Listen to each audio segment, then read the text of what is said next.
Facility বা service কী ধরনের provide করতে পারবে তারা, এটা একটু ভালো করে চেক আউট করে নিতে। ইফ ওকে দেন এগ্রি করো, আদারওয়াইজ ডোন্ট ডু ইট। যেখানে ভালো ফেসিলিটি দেবে সেখানেই বুক করো।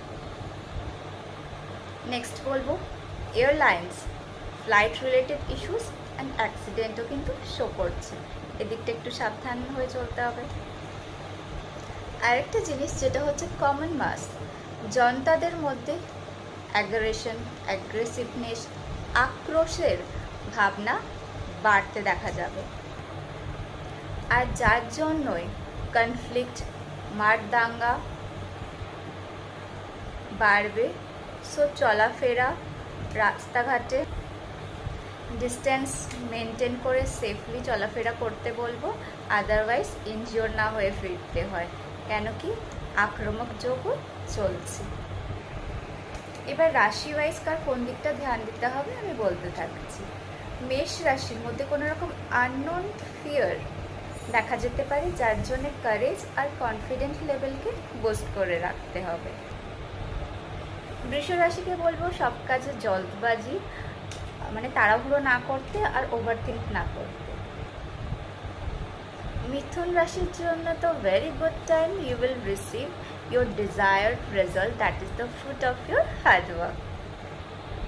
কর্কট রাশিকে বলবো ড্রাইভিং সেফলি কশাসলি করতে হবে, ইনজুরি অ্যাক্সিডেন্টের চান্সেস দেখা যাচ্ছে, আর কিন্তু এক্সাইটমেন্টের মধ্যে কোনো কাজ না করাই ভালো, ডোন্ট ওভার এক্সাইটেড। লিওকে বলবো হার্ড ওয়ার্কের লেভেলটা আরেকটু বাড়াতে হবে, আদারওয়াইজ কেরিয়ারে এর নেগেটিভ এফেক্ট কিন্তু পড়তে পারে। কন্যা রাশিকে বলবো very good time to get success, লাইফে গ্রোথ দেখা যাচ্ছে।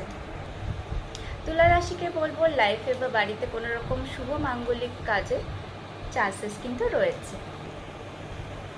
স্করপিওকে বলবো হেলথ রিলেটেড ইস্যুস দেখা যাচ্ছে, তো একটু সাবধানে চেক আপের মধ্যে থাকতে হবে। ধনু রাশির হচ্ছে finance gain, promotion, new energy will come in life, তো ভালো সময় খুবই। ক্যাপ্রিকনদের জন্য মিডিয়াম টাইপ যেতে চলেছে। অ্যাকুয়ারিয়াসদের পেন্ডিং ওয়ার্ক ডান হওয়ার চান্সেস কিন্তু থাকছে। মীন রাশি finance loss, friendship, relationship related issues আর প্রবলেম কিন্তু দেখা যাচ্ছে, তো এগুলো একটু মেনটেন করে সাবধানে চলতে হবে। আমার বলে দেওয়া অ্যাডভাইসগুলোকে ফলো করো, ভালো থাকো, সুস্থ থাকো। Thank you for watching.